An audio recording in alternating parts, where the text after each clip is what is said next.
This is review for the chapter test, for chapter 4 test. There are 10 songs, dance songs, and 3 rock songs on a CD. What is the ratio of the number of dance? So there's 10 to the number of rock songs, just 3. We could also write that as 10 to 3.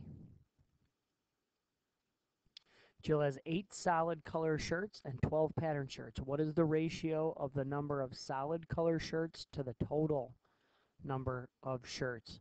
So we have 8 to 12 would be the solid to pattern, but then we need the total. So it's going to be 8 to 20. Now when you see this, you might see it in reduced form. I would take the greatest common factor of 4, divide them both by 4, and you end up with 2/5. That one's a tough one if you don't read. Which of the following cannot be expressed as a ratio? Cups to pints, we can do. Inches to feet, we can do. Square miles to kilograms, we cannot do. Millimeters to meters, we can do. Next question. Which of the following cannot be expressed as a ratio? Again, can we do yards to miles? Yes. Can we do square feet to ounces? Not so much. Can we do cups to tablespoons? Yes. Can we do pounds to ounces? Yes. So the only one that makes sense is letter B. Again, the reason why we do this is because if we are expressing something as a ratio, they have to be in the same unit of measure. Which value completes the pair of equivalent ratios? What are we doing to this 20 to make it 160? Well, we're multiplying it by 80. So whatever you do to one, you have to do the other. So 8 times 80 equals,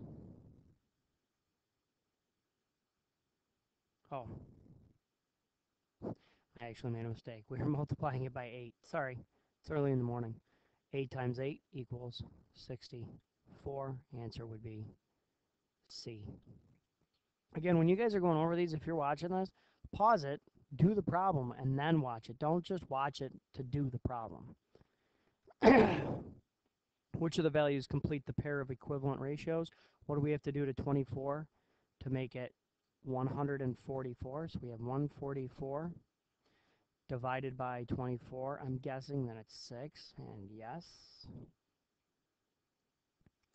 it is. So we have to multiply 7 times 6. We get 42. Write this ratio in simplest form. 32 over 18. I would first divide by, looks like I'm dividing it by 2. We get 16 over 9. Is there anything that goes into 16 and 9? No, there's not. So 16/9.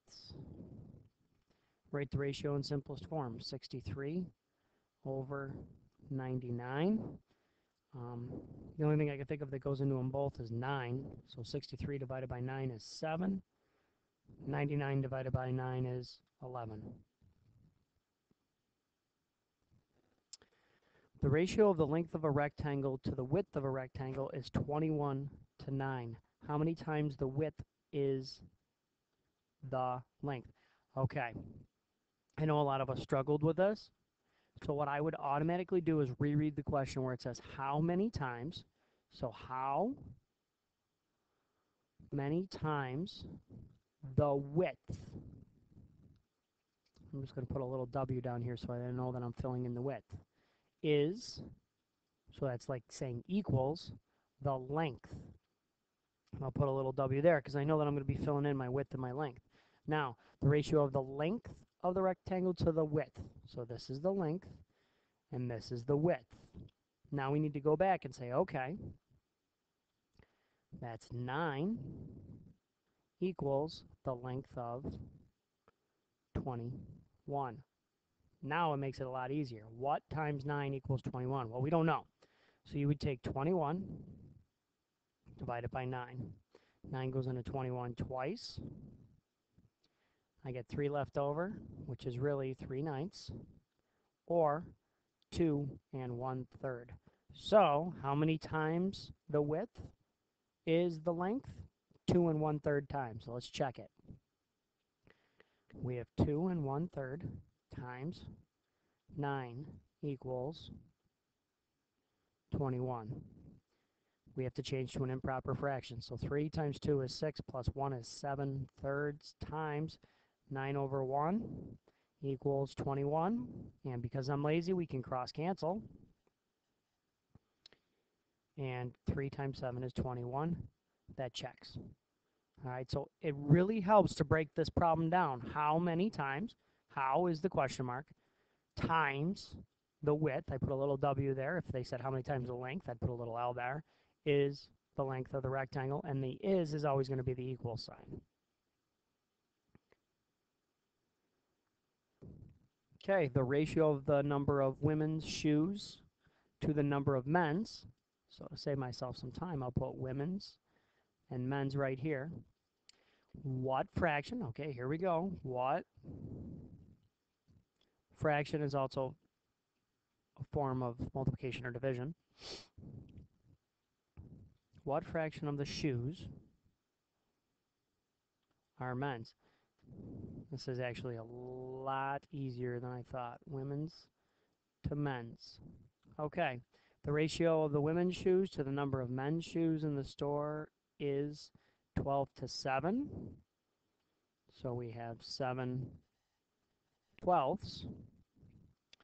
We have 7/12, but that's saying that that's the men to women shoes. We're asking in a shoe store. It's saying what is the fraction of the shoes? So that's going to be total. So we would have to put these two together, and we get 7 for men, 19 shoes total. So that would be your answer. That one's tough if you don't read carefully. Next question. Anaya has 35 stuffed animals. Of the stuffed animals, 20 are bears, and the rest are other animals. What is the ratio of other animals to the number of bears? Okay, so I wrote down other animals to the number of bears. So other animals, well, we don't know how many other animals there are. There's 35 total, and 20 are bears. So we would have to do 35 minus 20, which equals 15. So we know that our other is 15, and we have 20 bears. Now you would need to reduce or simplify. What number goes into both 15 and 20? Well, it's 5. So 5 goes into 15 3 times. Whatever we do to the top, we have to do to the bottom. We get 3/4. Ooh. There we go. 3/4. So our answer would be 3/4, or 3/4. Next, 3 pieces of salmon weigh about 11,200 grams. The weight of the 3 pieces are in a ratio of 8:6:11. How much does the first piece of salmon weigh? So magically my model will appear, and we know that we have 11,200 grams total, because it even says that the 3 pieces of the weigh about 11,200. So it would be, make sure that we're on the right, there we go, 11,200 for all parts. So that's 8 plus 6 is 14, 25. So we need to take 11,200 divided by 25. And that equals 448. So we know that this one, each one of these little bubbles, is going to be worth 448. Now we need to take 448 and multiply it by 8, and you end up with the first piece of fish weighing 3,584.